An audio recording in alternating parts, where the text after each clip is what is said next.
Berikut tahap-tahap integrasi sosial menurut Surjana Sukanto. Yang pertama, akomodasi. Akomodasi adalah suatu proses ke arah tercapainya kesepakatan yang dapat diterima berbagai pihak yang sedang bertikai. 2. Kerjasama. Kerjasama merupakan perwujudan minat dan perhatian orang untuk bekerja bersama-sama dalam suatu kesepahaman, sekalipun motifnya sering dan bisa tertuju pada kepentingan diri sendiri. Secara umum, kerjasama dapat dibedakan atas hal-hal berikut. A. Kerjasama spontan atau spontaneous cooperation yang terjadi secara serta-merta. B. Kerjasama langsung atau directed cooperation sebagai hasil dari perintah atasan atau penguasa.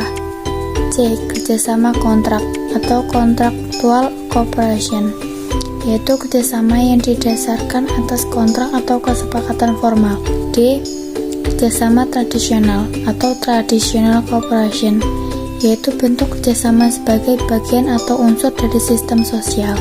Koordinasi. Koordinasi dapat dimaknai sebagai upaya mempertinggi kesatuan melalui upaya sinkronisasi atau penyelarasan pembentukan hubungan fungsional antara unsur-unsur dari suatu sistem sosial atau subsistem demi mencapai tujuan tertentu. Asimilasi. Asimilasi adalah proses taraf lanjut menuju integrasi sosial. Pada asimilasi, terjadi peleburan kebudayaan sehingga pihak-pihak yang tengah berasimilasi akan merasakan adanya kebudayaan tunggal sebagai milik bersama. Proses asimilasi akan timbul apabila ada hal-hal berikut. Pertama, kelompok-kelompok manusia yang berbeda kebudayaannya.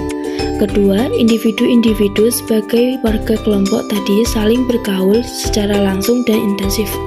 Ketiga, kebudayaan-kebudayaan dari kelompok-kelompok manusia tersebut masing-masing berubah dan saling menyesuaikan diri. Menurut Milton M. Gordon, asimilasi terjadi dalam proses yang multi-tingkatan atau multi-stages of assimilation. Model asimilasi ini memiliki 7 tingkatan loh. Yuk simak penjelasan berikut ini. Yang pertama adalah asimilasi budaya atau perilaku atau cultural or behavioral assimilation. Berhubungan dengan perubahan pola kebudayaan guna menyesuaikan diri dengan kelompok mayoritas. Yang kedua, asimilasi struktural atau structural assimilation. Berkaitan dengan masuknya kelompok minoritas secara besar-besaran ke dalam klik, perkumpulan, dan pranata pada tingkat kelompok primer dari golongan mayoritas. Yang ketiga, asimilasi perkawinan atau marital assimilation. Berkaitan dengan perkawinan antar golongan secara besar-besaran. Yang keempat, asimilasi identifikasi atau identificational assimilation. Berkaitan dengan kemajuan rasa kebangsaan secara eksklusif berdasarkan kelompok mayoritas. Yang kelima, asimilasi penerimaan sikap atau attitude receptional assimilation, menyangkut tidak adanya prasangka atau prejudis dari kelompok mayoritas. Yang keenam, asimilasi penerimaan perilaku atau behavior receptional assimilation, ditandai dengan tidak adanya diskriminasi dari kelompok mayoritas.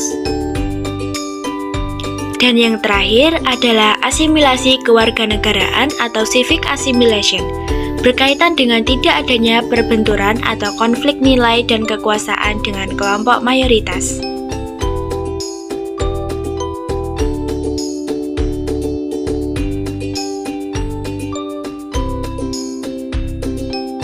Menurut William Liddell, integrasi sosial akan semakin kukuh apabila tercapai hal-hal sebagai berikut. 1.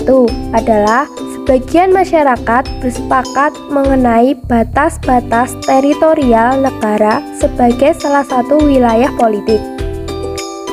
2. Yaitu sebagian besar masyarakat bersepakat mengenai struktur pemerintahan serta aturan-aturan proses politik, ekonomi, dan sosial yang berlaku bagi seluruh warga masyarakat.